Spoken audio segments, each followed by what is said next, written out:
ఒకరోజు నారి దూరంగా పచ్చికబయళ్లలో మేస్తున్న ఒక జింకను చూసింది. దాని పేరు వేగి.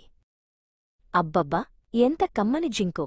దీన్ని ఎలాగైనా తినాలి అని నారికి నోరూరుతూ ఆలోచిస్తుండగా ఒక సింహం, కేసరి, గంభీరంగా నడుస్తూ కనిపించింది.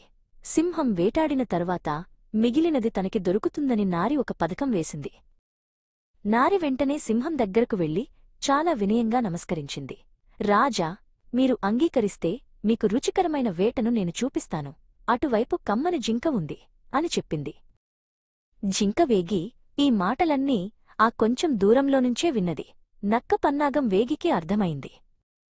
వెంటనే అది దగ్గర్లో ఉన్న ఒక ఎత్తైన మట్టిదిబ్బ పైకి చటుక్కుని ఎక్కి దాక్కుంది.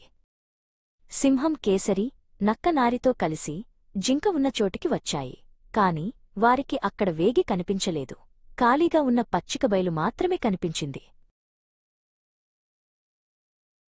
సింహం నారివైపు కోపంగా చూసింది. నన్నే మోసం చేయాలని అనుకున్నావా? జింక లేకపోతే పోని, నాకు నువ్వైనా సరే అని చెప్పింది.